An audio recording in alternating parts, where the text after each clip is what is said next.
A pregnant woman collapses beside a spring of water in the middle of a barren wilderness. The desert sun is merciless.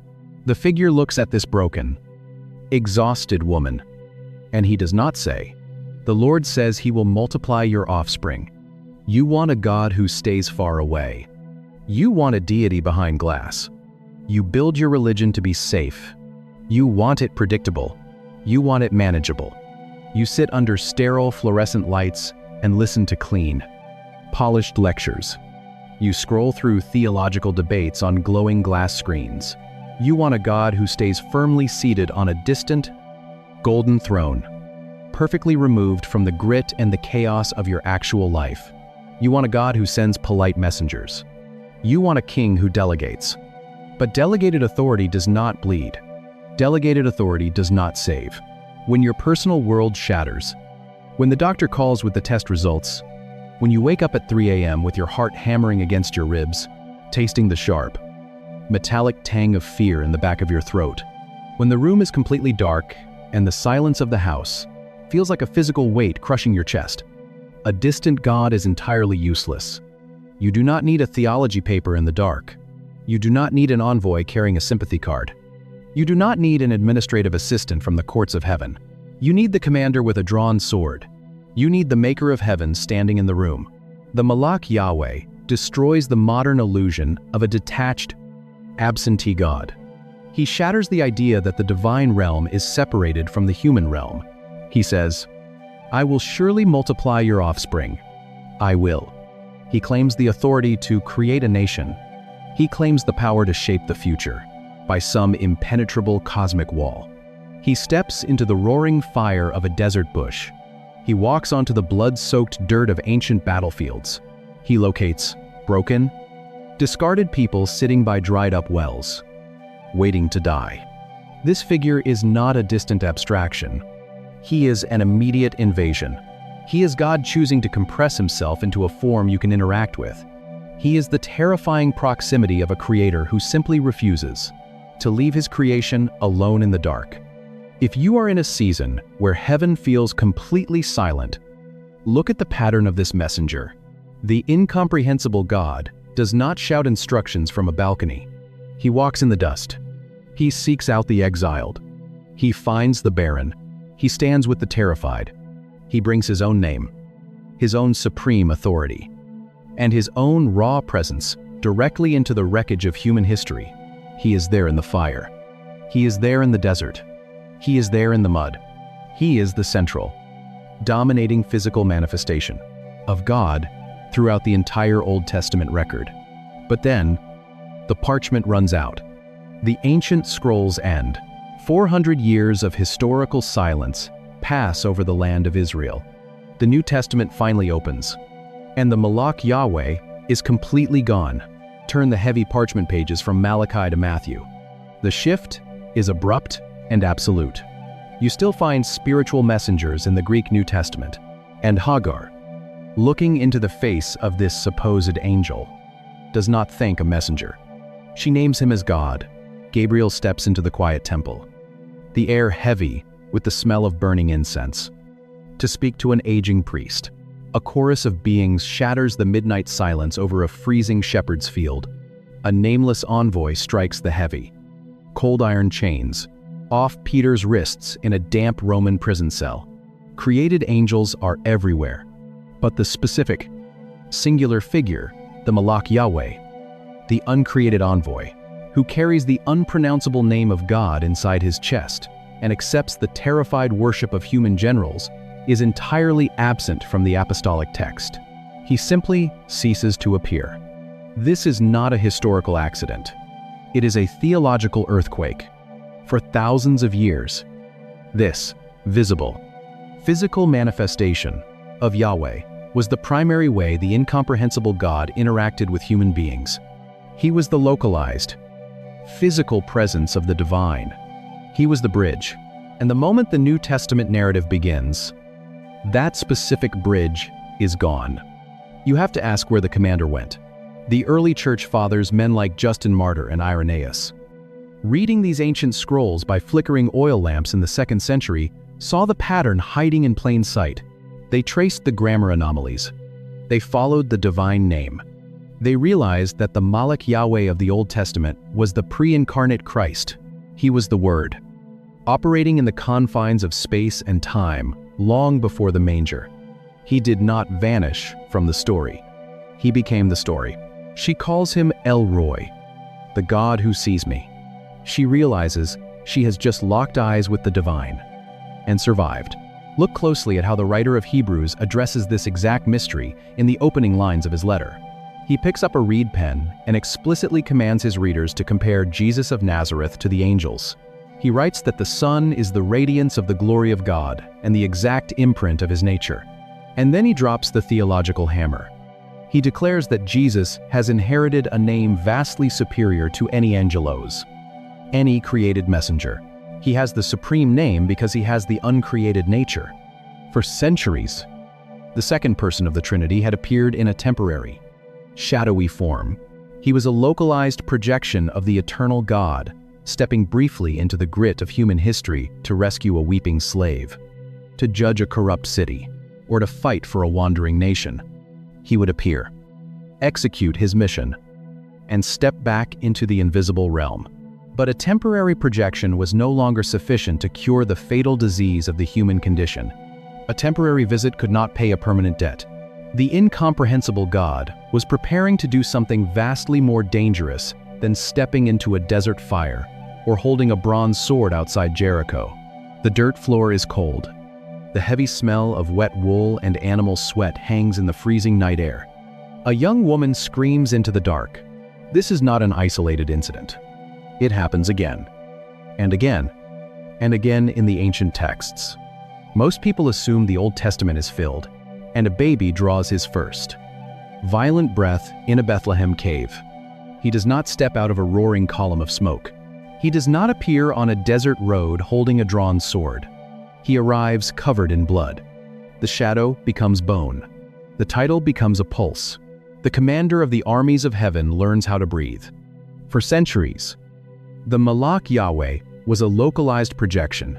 He was an incomprehensible reality taking on a temporary form to speak to a weeping slave, to warn a wandering general, or to fight for an exiled nation.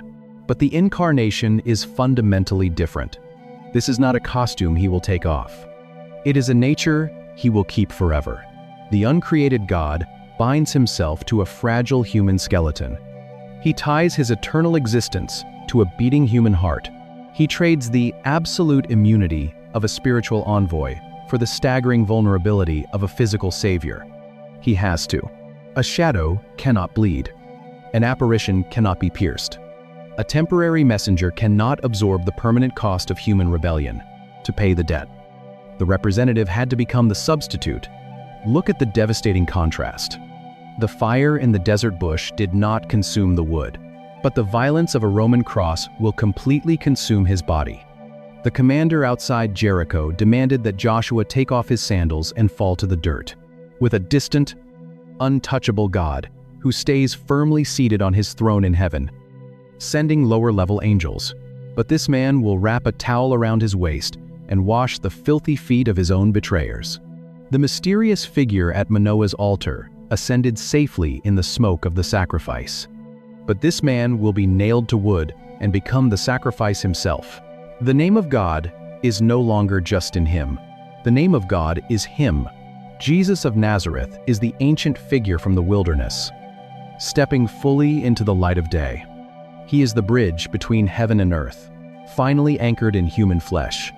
And that reality changes how you read every single encounter he had on the way here.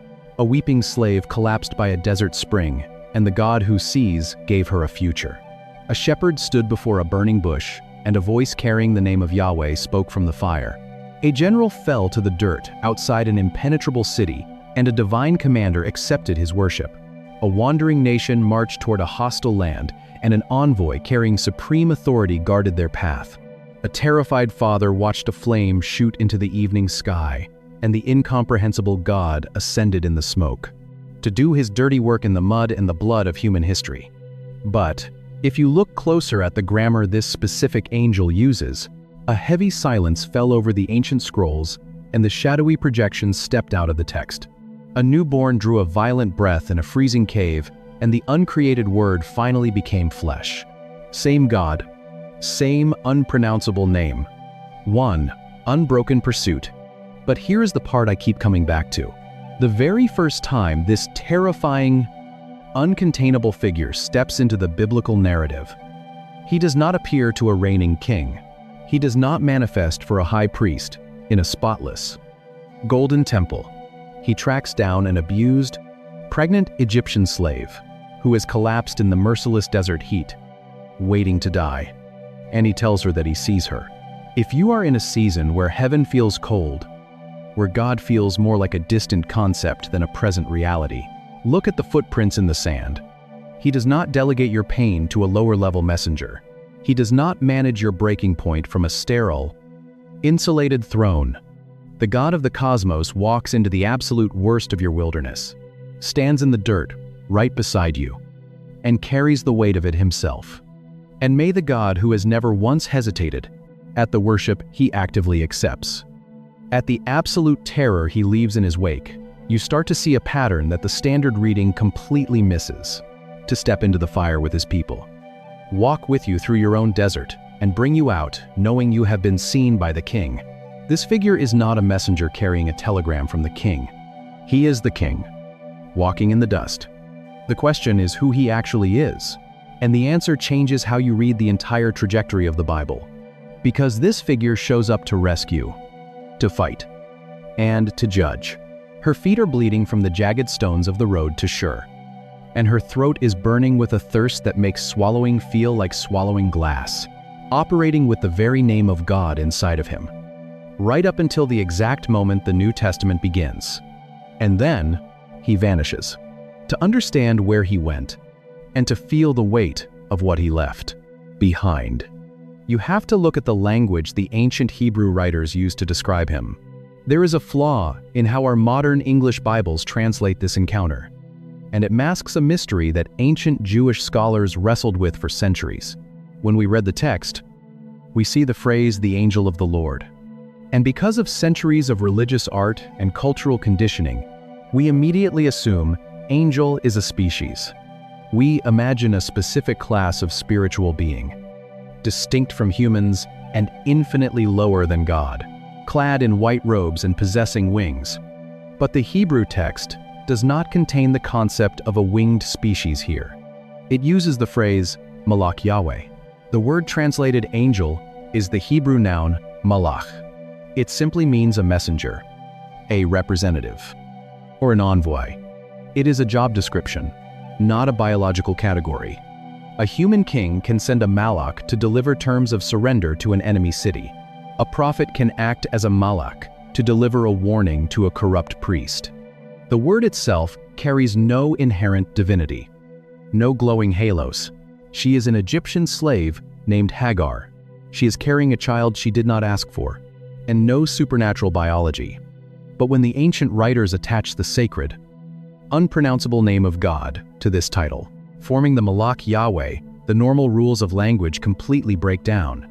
In the ancient Near East, an envoy was authorized to speak on behalf of the throne. He would arrive, unroll a parchment, and declare, "Thus says the king." But the Malach Yahweh does something that would get a normal ambassador executed for treason. He slips back and forth between God says and I say without a single breath of warning, seamlessly blurring the line between the sender and the sent. You see this grammatical collision course most clearly in Exodus chapter 3. Moses is standing on the side of Mount Horeb, staring at a desert bush that is engulfed in roaring fire, but refuses to turn to ash. You can almost feel the intense heat radiating against his face and smell the sharp scent of ozone and wood smoke hanging in the dry mountain air. The text explicitly tells us that the Malach Yahweh appeared to him in a flame of fire out of the midst of a bush. The messenger is in the fire. But 2 sentences later, a voice speaks from the center of those unconsuming flames, fleeing a household that treated her like property, and running toward a border she will likely never reach. She is waiting to die. The voice does not say, "I carry a decree from the Almighty." The voice says, "I am the God of your father. the God of Abraham, the God of Isaac, and the God of Jacob. The Malach Yahweh is not a separate entity carrying a letter. He is the presence of God compressed into a form a human being can survive. This figure operates as both God and a distinct representative of God at the exact same time. It is a paradox that the Old Testament writers do not try to resolve or apologize for. They simply report it. But if the grammar of the burning bush is confusing, what happens when this figure steps onto a battlefield is absolutely terrifying. The sand outside Jericho is cold. The massive stone walls of the city loom against the night sky, completely silent and entirely impenetrable. Joshua walks alone in the dark. He is scouting. He is planning the impossible. You can imagine him feeling the rough leather grip of his sword, listening to the wind sweeping off the Jordan plain. Then, a shadow blocks the moonlight. A man stands in the path. A drawn sword gleams in his hand. Joshua is a general. He does not run. He walks straight up to the armed figure and asks the ultimate wartime question: "Are you for us or for our adversaries?" Joshua assumes there are only two sides. You are either with Israel or you are with Jericho. Then, the silence of the desert is broken. Someone else is standing by the water. The text of Genesis chapter 16 tells us, the figure answers with one word: "No, neither. But as commander of the army of the Lord, I have now come." Joshua collapses. He falls forward, pressing his forehead into the grit and the gravel of the desert floor, and he worships. If this figure is a normal angel, a massive theological crime is taking place right here in the dirt. Throughout the biblical text, created angels violently reject human worship. In the book of Revelation, the Apostle John falls at the feet of a shining angel. The angel immediately stops him. He says, "Do not do that. I am a fellow servant. Worship God." Created beings do not accept the glory. They point upward. They deflect. This commander does not deflect. He does not tell Joshua to stand up. He does not redirect the praise to a distant throne.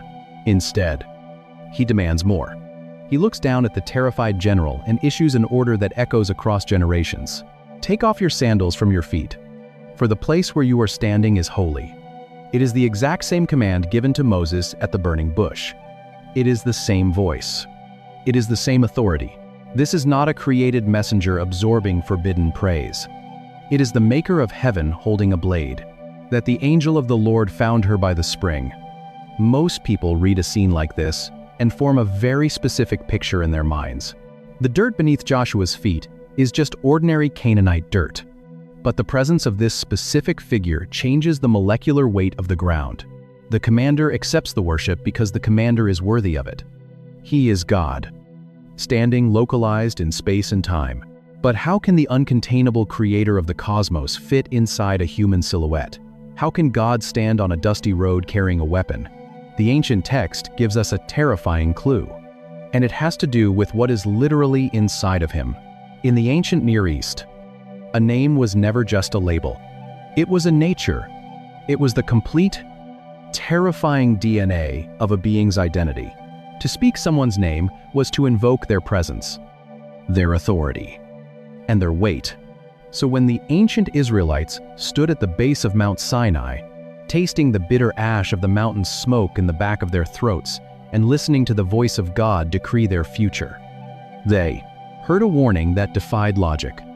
In Exodus chapter 23, God gives Moses the blueprint for the conquest of Canaan. He says, "Behold, I send a Malach before you to guard you on the way." He warns the people not to rebel against this figure. He tells them this messenger has the supreme authority to forgive sins or to refuse to forgive them. And then God reveals the reason why. "For my name is in him." We imagine a shining, celestial delivery boy. We picture a being with wings, maybe carrying a staff, dropping out of the sky.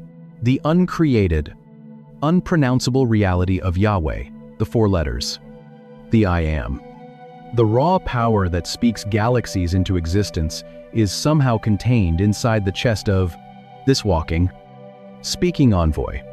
He is not a deputy carrying a royal seal. He is the sovereign wearing a disguise. My name is in him. When God says, my name is in him, he is declaring an ontological impossibility.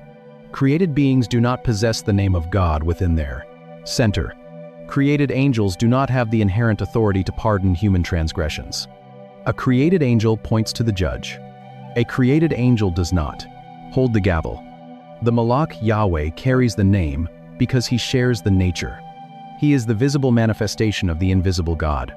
He is the bridge between the unapproachable light of heaven and the bleeding feet of human history. He is the ancient, shadowy silhouette of a Savior who has not yet taken on flesh, but is already stepping into the wilderness to protect his people. This is the divine overlap. Two entities. One. Essence, the sender, and the sent. When a desperate father in the book of Judges finally works up the courage to ask this messenger for his own personal name, the answer he receives does not solve the mystery. It deepens it. The sun is beginning to set over the rocky hills of Zorah in Judges chapter 13 to hand over a message from God before vanishing back into the clouds. We treat him like Gabriel speaking to Mary. A man named Manoah and his barren wife stand near a makeshift stone altar. They have just prepared a young goat for a burnt offering. The heavy scent of roasted meat and singed hair rising into the evening wind. Standing on the other side of the stones is a man who just promised them a child. Manoah still does not understand who this mysterious messenger is, or the weight of the moment he is standing in. So he asks the most logical question. What is your name? The figure looks across the altar. But he refuses to give a standard human identifier. In English, our Bibles usually translate his response as, "Why do you ask my name? Seeing it is wonderful?" The word translated wonderful is the Hebrew adjective pele, derived from the root pele. In our modern vocabulary, wonderful is a cheap word. We use it to describe a good cup of coffee, a pleasant afternoon, or a nice gesture. But in ancient Hebrew, pele does not mean nice. It means incomprehensible. It means a reality so profoundly beyond human limits, so completely terrifying and vast, that the mortal mind would fracture trying to process it. It is a word reserved almost exclusively, or Michael fighting in the heavenlies, a high-ranking servant executing an order from a distant throne. But pay attention to what happens next. In Scripture, for the acts and the nature of Yahweh himself, the messenger is not being evasive. He is essentially saying, my name is beyond your capacity to survive. This exact same Hebrew root appears centuries later in the scroll of Isaiah. The prophet looks into the future, predicting a human child who will be born to save the world, a son who will carry the government on his shoulders. And Isaiah writes, his name shall be called Wonderful Counselor, Mighty God, Pele-Yatz, the incomprehensible God, destined to wear human skin. That root changes everything about the scene at the altar. When Manoah hears this answer, he watches the fire on the rocks suddenly roar upward. The flames leap violently toward the darkening sky, and the messenger steps directly into the inferno. He ascends in the blinding column of fire, disappearing into the smoke. Manoah's knees buckle. He falls face forward into the dirt, turns to his trembling wife, Propis, and declares, we shall surely die, for we have seen God. The Malach Yahweh is not a local spirit carrying a message. He is the incomprehensible creator hiding in plain sight. But encountering this terrifying, uncontainable figure in an ancient agricultural society is one thing. What happens when this exact same divine dynamic is the only thing standing between us and total destruction today?